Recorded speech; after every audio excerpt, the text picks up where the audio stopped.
ఈ విసుగుదల తట్టుకోలేక మానవ మనసుతో కర్ర తీసుకుని ఇక్కడ కొట్టాడు. ఏది ఏమైనప్పటికీ దేవుడు ఇస్తానన్న నీళ్లు ఇవ్వక మానలేదు. ఇదిగో ఆ రోజు కర్ర పెట్టి ఈ బండను కొట్టగా బండ చీలి మధురమైన జలాలు బయటకు వచ్చినాయి. ఆ వచ్చిన జలాలు ఏరులుగా పారగా ఇశ్రాయేలీయులు ఆ నీటితో వారి దప్పికను తీర్చుకున్నారు. ఇశ్రాయేలీలే కానీ, వారి పశు సంపదే కానీ, వారికి కలిగిన సమస్త కానీ, పిల్ల పెద్ద అందరూ కూడా 20 లక్షల మంది ప్రజానీకం ఈ నీళ్ల ద్వారానే వారి దప్పిక తీర్చుకున్నారు. అయితే ఆశ్చర్యకరమైన విషయం ఏంటంటే అప్పుడు వచ్చిన నీళ్లు ఇప్పటికీ 3500 సంవత్సరాలు అవుతుంది, ఇప్పటికీ ఆగకుండా ప్రవహించడం ఆశ్చర్యకరమైన విషయం. ఇంకో అద్భుతం చెప్తా మీకు. ఈ వీడియో ఇప్పటిదాకా యూట్యూబ్ చరిత్రలో ఎవరు చూపించలేదు మీకు.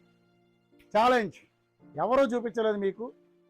కాటూరి శామ్యుయల్ హెచ్బిఎం చర్చ్ యూట్యూబ్ ద్వారా ఈ వీడియో చూస్తున్న మీ కన్నులు ధన్యములగునగాక. ఈ వీడియోను చూసి మీరు సంతోషించారు కదా, మీరు కూడా అనేకులకు తెలియజేయండి. ఇక్కడ నుంచి మోషే నెబో పర్వతం మీదకి ఎక్కి అక్కడ తన తుది శ్వాసను విడిచినట్లుగా మనము లేఖనాల ద్వితీయోపదేశకాండంలో పరిశీలించగలం. అదండి, ఇదిగో ఈ మధుర జలాలు నేను పట్టుకుంటున్నాను చూడండి. ఆహాహా, ఎంత చల్లగా ఉన్నాయండి. ఆహాహా, ఆహాహా, ఎంత చల్లగా ఉన్నాయండి. నేను తాగుతున్నాను చూడండి. బా, ఇశ్రాయేలీయులు ఎంత అదృష్టవంతులు, మోషే ఎంత అదృష్టవంతుడు. ఆహా, ఆహాహా, తనివి తీరట్లేదండి. ఇంకొకసారి తాగుతానండి మీకోసం. ఇది మీకోసం తాగుతున్నాను.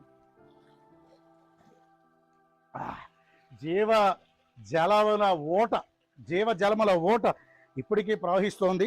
ఇదంతా ఒక చూడండి గుహలాగా, చూడండి వెనకాల ఇదంతా గుహలాగా, చూడండి ఇదంతా గుహలాగా కనబడుతుంది. నాతో కూడా ఈ హోలీ ల్యాండ్ టూర్కి వచ్చినటువంటి దైవజనులు పాస్టర్ శేఖర్ బాబు గారు మనతో ఉన్నారు. వారు కూడా ఒక మాట దీని గురించి తెలియజేస్తారు. అలాగే మన గైడ్ గారు కూడా, ఫాదీ గారు కూడా, జోర్డన్ గైడ్ ఫాదీ గారు మనతో ఉండటం చాలా సంతోషకరం. ఈ వీడియో మన కొరకు రికార్డ్ చేసి పెడుతుంది బాబు ఆకాంక్ష్ పాల్ మన కొరకు రికార్డ్ చేసి పెడుతున్నాడు. దేవుడు ఆ బిడ్డను దీవించాలని మీరు ప్రార్థన చేయండి. పాస్టర్ గారు 2 మాటలు మాట్లాడతారు. దేవునికి స్తోత్రం అండి. చాలా సంతోషం, చాలా గొప్ప విషయం అన్నమాట. చుట్టూ ఎడారి, మధ్యలో నీళ్లు. ఏమండి, ఇది ఒక గొప్ప అద్భుత కార్యం అన్నమాట, మనం చెప్పుకోవచ్చు. ఇదంతా కూడా మోయా ప్రాంతం. ఇది కనుక ఒప్పుకోరు ఇక్కడ ఉన్న దేశస్తులు, ప్రస్తుతం ఇక్కడ ఉన్న దేశస్తులు వీళ్ళు ఒప్పుకోరు. ఎందుకని చేస్తానంటే వీళ్ళు ఇది నిజమని చేస్తున్న ఒప్పుకుంటే బైబిల్ నిజమని ఒప్పుకోవాలి, దేవుని నిజమని ఒప్పుకోవాలి. కాబట్టి వాళ్ళు ఒప్పుకోలేరు. కాబట్టి ఎడారిలాగా ఇప్పటికీ అలాగనే ఉంది, నీళ్లు ఎలాగనే వస్తున్నాయి. కానీ మహిమ మాత్రానికి ఇంకా కొనసాగుతూనే ఉన్నది. చుట్టూ ఎడారి.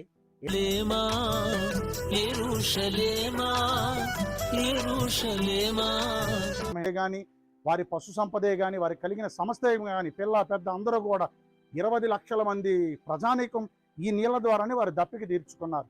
అయితే ఆశ్చర్యకరమైన విషయం ఏంటంటే అప్పుడు వచ్చిన నీళ్లు ఇప్పటికీ 3500 సంవత్సరాలు అవుతుంది, ఇప్పటికీ ఆగకుండా ప్రవహించడం ఆశ్చర్యకరమైన విషయం. ఇంకో అద్భుతం చెప్పినట్టుగానే మోషేను ఐగుప్తుకు పంపించి 10 అద్భుతమైనటువంటి కార్యాలు జరిగించి ఇక ఆ తర్వాత మోషేను బట్టి ఇశ్రాయేలీయులను బయటికి నడిపించారు. 40 సంవత్సరాలు మోషే వారికి నాయకుడు గుండి నడిపించారు. ఇక మోషే ముగింపు వచ్చేటప్పటికి ఇశ్రాయేలీయులందరూ ఈ మోయాబు, యోర్దాను మైదానాలలో పడి